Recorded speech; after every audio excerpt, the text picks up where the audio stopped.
Well, hello again, Cove Church. So great to be with you today as we continue our series. In fact, have the last installment in our series that we have called Treasure, all about the things that God treasures, hoping that we could treasure those things as well. And today we talk about the treasure of humility. It was 1986, and two large ships collided in the Black Sea of Russia. Hundreds died in that accident there in the icy waters. They, of course, went about an investigation, and they found out upon investigating that it wasn't a technological malfunction that caused this to happen. It wasn't that the radar went down. It wasn't even thick fog that made this accident happen. The cause of the accident was human pride. Each captain was aware of the other ship. Each captain knew they were headed towards each other, and essentially they engaged in a very high-stakes game of chicken. Neither captain willing to give way to the other, and ultimately, everybody lost. They refused humility. That, I believe, is a picture of our world in an increasing way. Whether it be politics or pop culture or religion, it's as though we're becoming more and more divided, two sides being formed, often neither of them willing to listen to one another or move from their place an inch. And it would seem that lives are being lost due to our lack of humility, due to our pride. And pride is interesting because it's not always overt. Pride comes about in different ways. In fact, even something like insecurity is just pride wearing different clothes, because in both we're still making it all about us, all about me. C.S. Lewis wrote, "Humility is not about thinking less of myself. It's about thinking of myself less." Humility is the love that is expressed in putting another first. And I think, as we could agree, that's a very uncommon trait in our world. It's interesting, several years ago, there was a guy that won $1.5 billion in a lottery in South Carolina. He would not have pulled that lottery ticket had he not allowed the person in front of him to go first. Can you imagine that in the line? Hey, you go ahead, you go first. And they went and bought it. He comes behind him and wins $1.5 billion. Now, in saying that, I am not guaranteeing you that if you operate in humility, you will win $1.5 billion. And I'm certainly not advocating the lottery as a wise means of growing wealth. But operating in humility changed his life. And the same will happen to us, because God treasures humility. If there is one prevailing characteristic about Jesus, it's humility. He embodies it. But humility for us is a strange thing, isn't it? Even to talk about humility is strange, because the moment I give examples of it, I don't have it anymore. Let me tell you the story. One time I was super humble. We just lost it. Humility, it's like underwear. It's really important, but if anybody sees it, then something's wrong. Or you're in downtown Eugene. That's the other reason that could happen.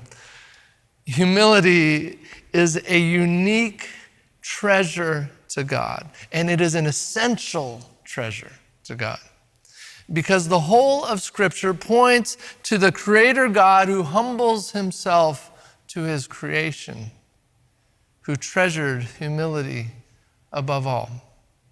So to finish this series, we're going to look at a passage today that shows us the early church leader, Paul, writing this invitation to a life marked by humility.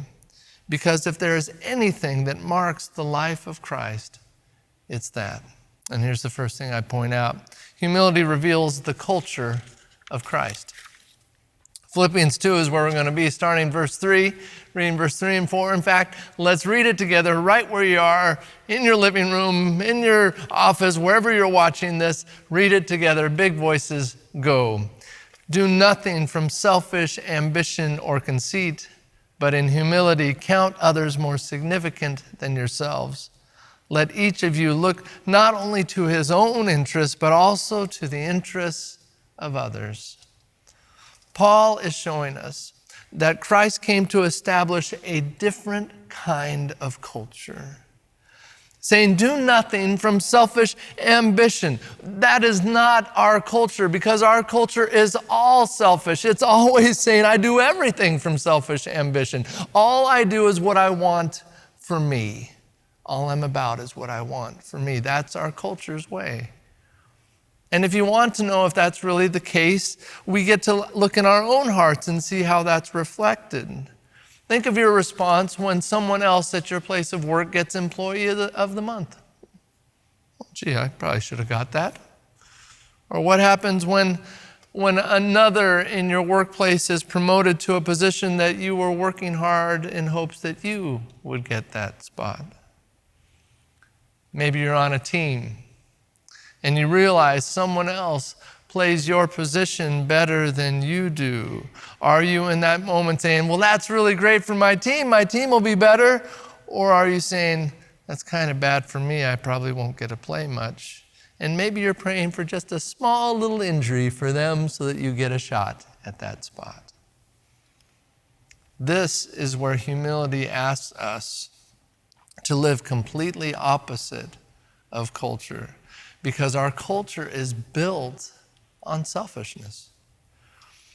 If you want to be truly countercultural, follow Jesus.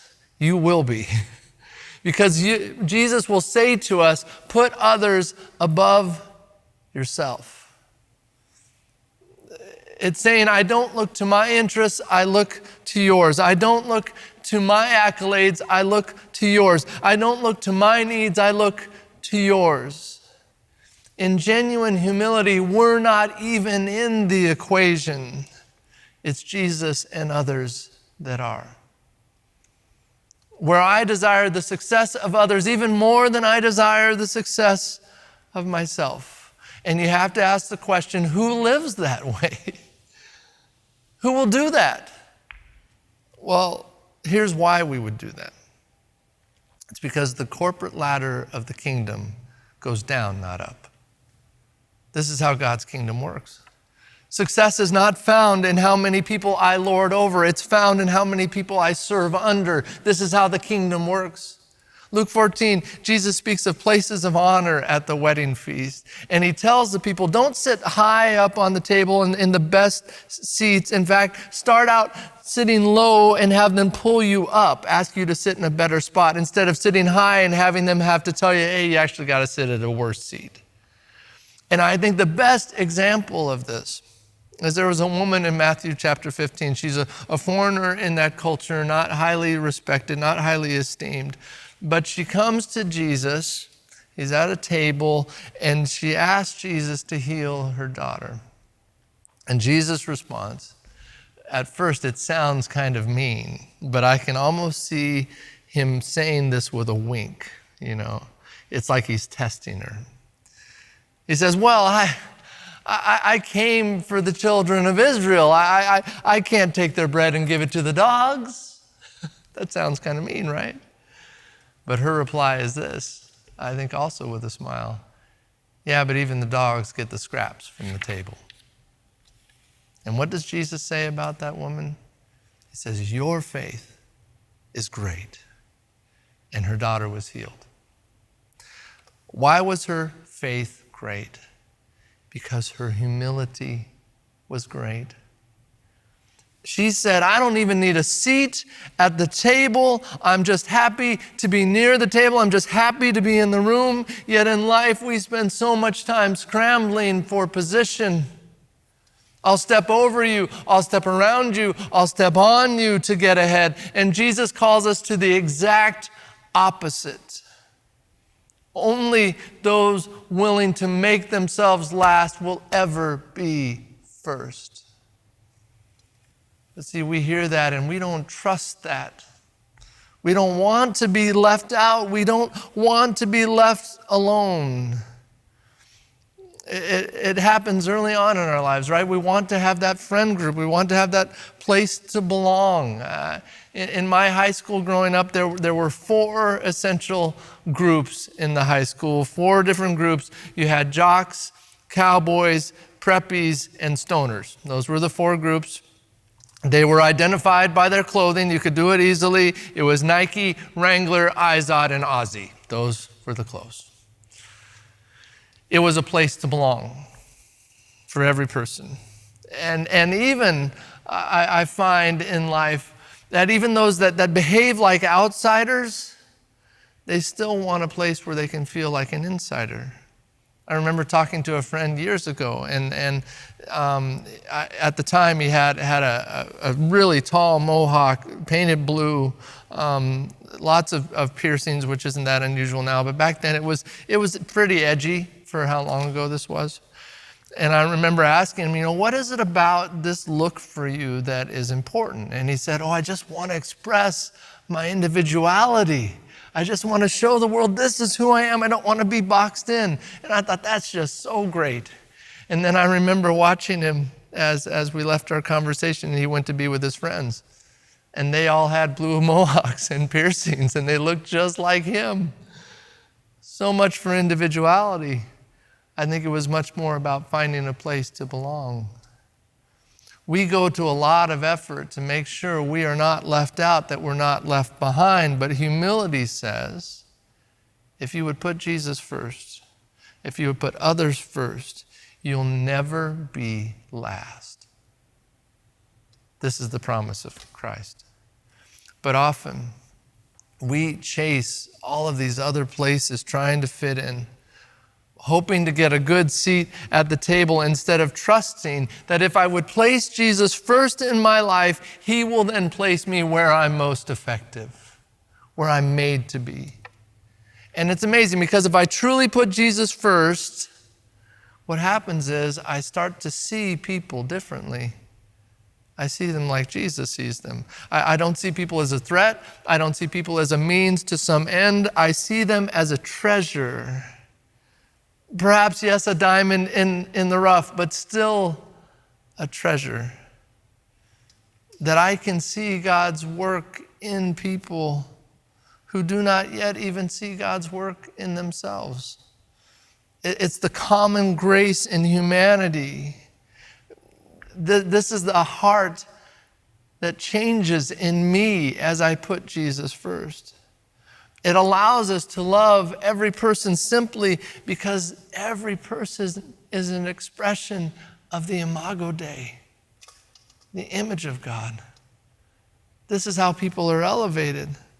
I think of things that you can experience in life, like when I eat a voodoo donut. I don't know if the folks that made that voodoo donut are in relationship with Jesus or not. I don't know any of that, but man, I can appreciate the artistry. That is a beautiful gift of common grace. It's just good, right? See, here's the truth. Until we truly value the image of God in all people, we will continue to overlook the treasure of all people. We'll miss it. And we'll end up in so many subtle ways saying, you're not enough for us. You're not enough for me. You're so far from my level of goodness. And it doesn't mean that we don't have something to say to a broken world. No, we have much to say about what a best life can look like. But here's the truth. The things of God that I say to others are far better heard when partnered with the things of God that I see in others. When I can say, I see this in you and it's beautiful. It's a different foundation because it's a foundation of humility. I'm coming under another person to lift them up. And that changes culture because it reveals the culture of Christ. It's the first thing. Here's the second. Humility reveals the character of Christ. Philippians 2, let's continue the passage. Big voices, go. Have this mind among yourselves, which is yours in Christ Jesus, who though he was in the form of God, did not count equality with God a thing to be grasped, but emptied himself by taking the form of a servant, being born in the likeness of men, and being found in human form, he humbled himself by becoming obedient to the point of death, even death on a cross. The author is saying, I want you to think like Jesus thinks. I want you to choose what Jesus chooses. And he tells us Jesus emptied himself. Why? In obedience, to make room for God's purpose and God's plan. Humility leads to a choice that reflects our character, reflects who we are. A choice to be empty, a choice to not seek equality, a choice to posture myself as one who needs to be found. I was talking with a friend recently. I was talking about Jesus and what we kind of ultimately came to. We were talking about how Jesus said it's not the healthy who need the doctor, but it's the sick. And it's not the strong people, but it's our weakness that makes us strong. And so what we determined that we can do in this life is we determined I can be sick and I can be weak. I mean, here's really what I can do. This is what I offer to the world. I can be sick and I can be weak. And in those places, Jesus can meet me. That's this posture of humility, to not grasp and claw, not try to show the world what I can do, but to stop and be found so that Jesus can show us what Jesus can do. Yet our world, it wants to grasp and claw, doesn't it? Do whatever it takes to get ahead, to make sure people see you and know you and elevate you. So the question becomes, am I serving people because I love God, or am I using people because I love me? And if I'm using people, then I need a heart renovation. Here's the test. Am I constantly willing to choose the worst seat and trust God can change that if he wants, or he can keep me in that seat in order to bring something to my life? Because that involves faith, doesn't it? That's the question we have to answer, because the other side of it is that my real goal might become that I'm going to fight for the best seat every time. And that requires no faith, because that action says I'm on my own, so I better fight for the best seat. But faith says I can choose the worst seat and trust God to bring about his best.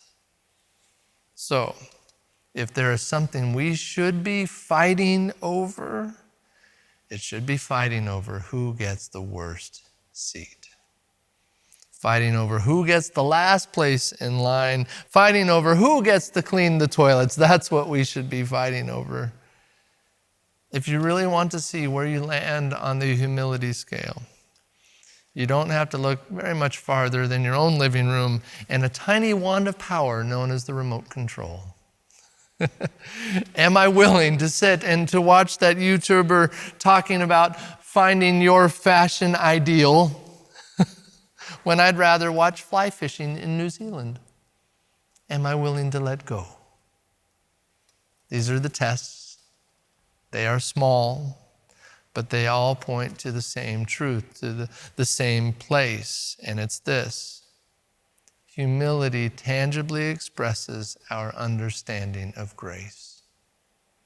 When I walk in it, it shows that I understand grace. Because if I know that I have been given so much in grace, then it's nothing for me to defer to you in humility. I've already been given everything. I realize that I'm not here because of what I did, but I'm here because of what Jesus has done. This happens to me as a communicator.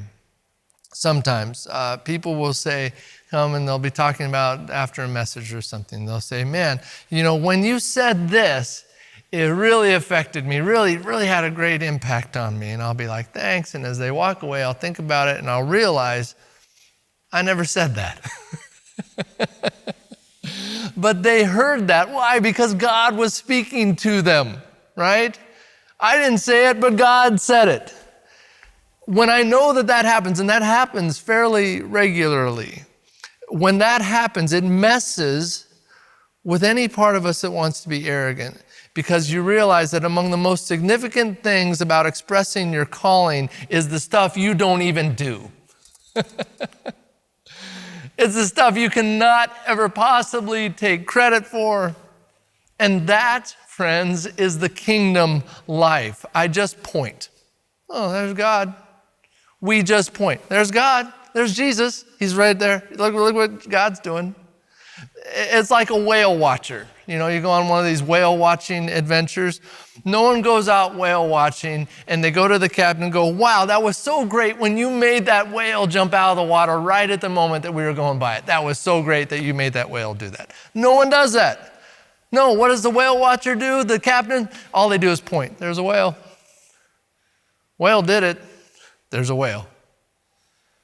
That is kingdom life. There's God. Look over there. There's God. This is why arrogance has no place in the Christ follower's life. We don't do any of the stuff that matters. Only Jesus does.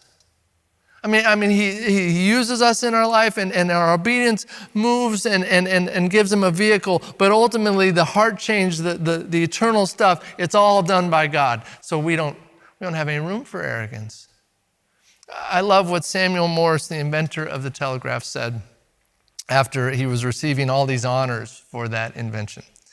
This is what he said. He said, I have made a valuable application of electricity, not because I was superior to other men, but solely because God, who meant it for mankind, must reveal it to someone, and he was pleased to reveal it to me.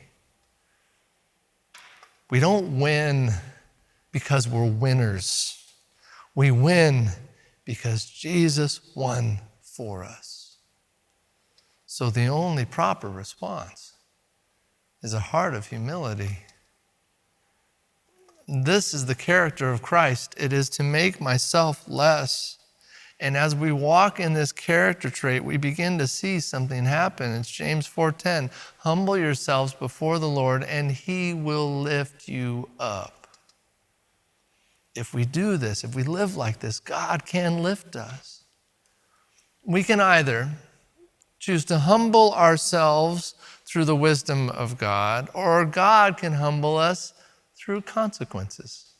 That's the choice we have in front of us. We can humble ourselves using God's wisdom, or God can humble us using consequences. And I would just say it's probably better for us to humble ourselves. That's the wisdom. That would be great. Reminds me of a story. There was a small boy.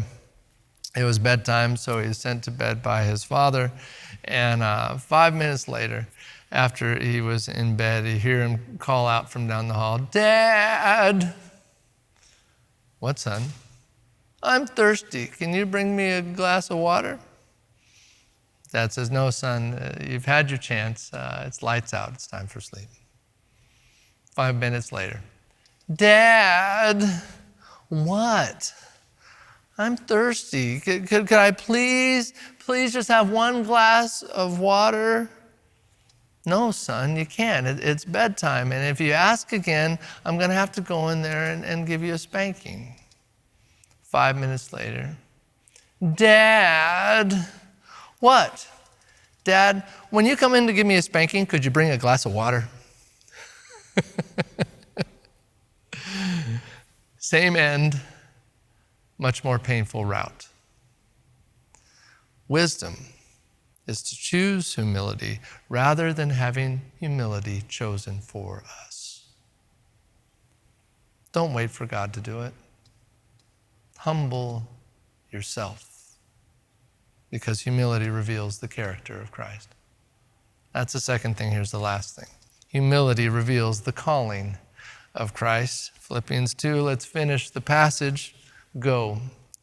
Therefore, God has highly exalted him and bestowed on him the name that is above every name, so that at the name of Jesus every knee should bow in heaven and on earth and under the earth, and every tongue confess that Jesus Christ is Lord, to the glory of God the Father. Ultimately, the humility of Jesus allowed him to approach the pain of the cross with hope. And Jesus calls each of us to the same. We are told it was for the joy set before Christ that Christ endured the cross. What was the joy? What was that joy in front of him? It was all of us. It was all of us being made whole, and that hope allowed Jesus to endure the cross.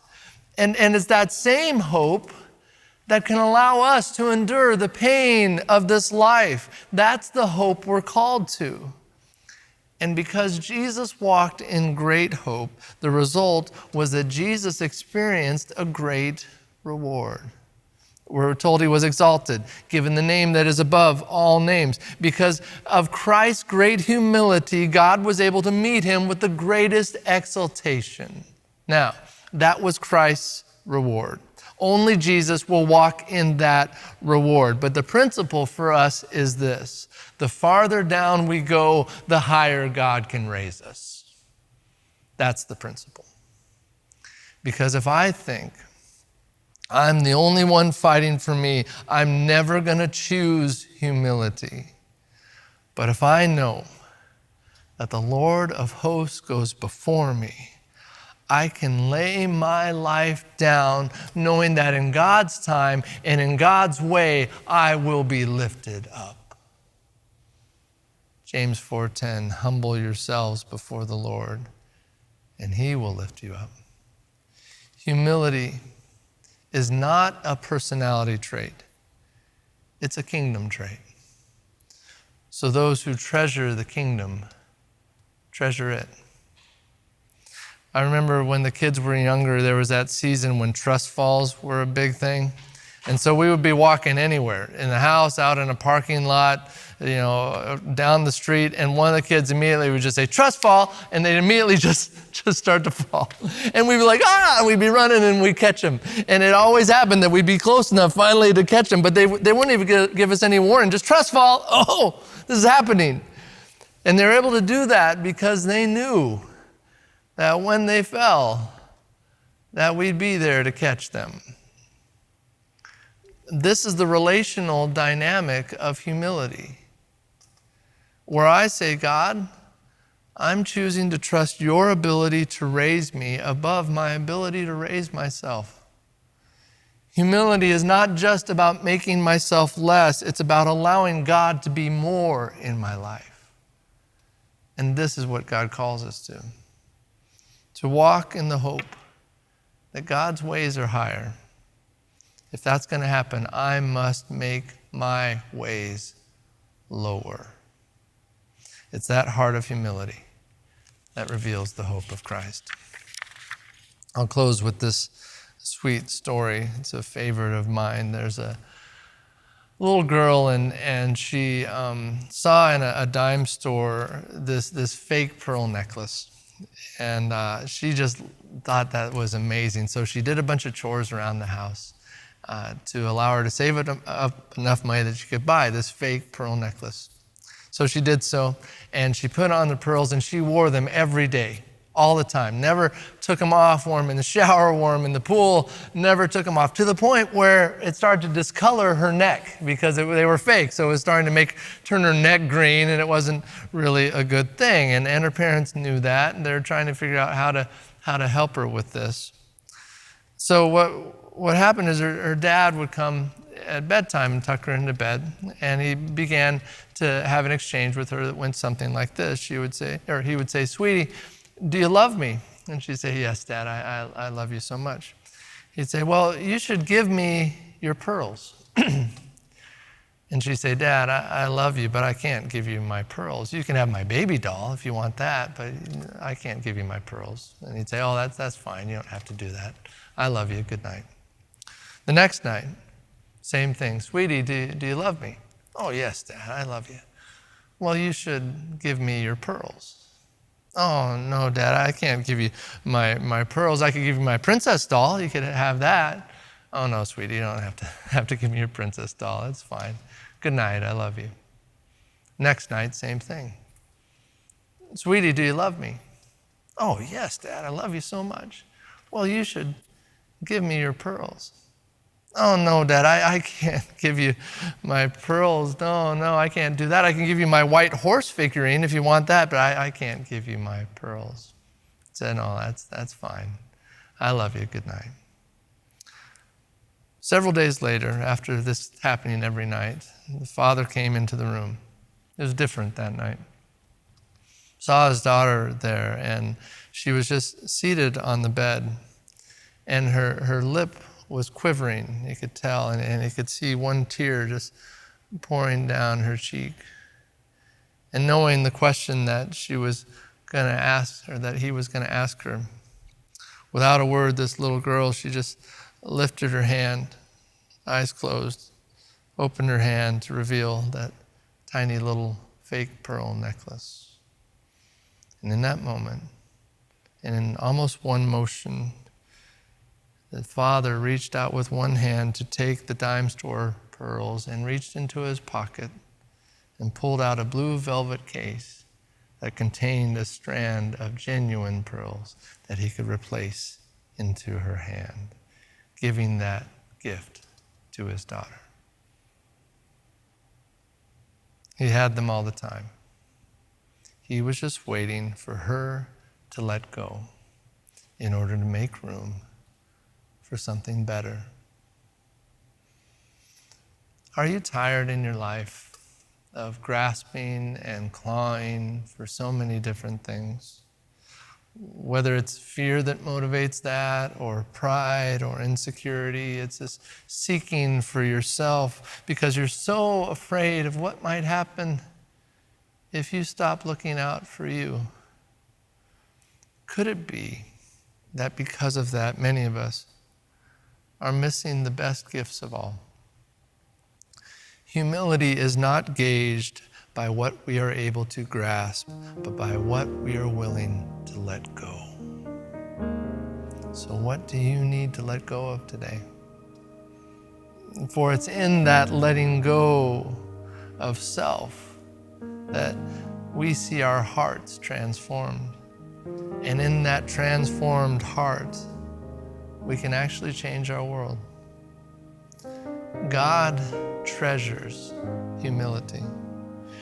And as we walk in that treasure, we can discover the culture and the character and the hope of Christ.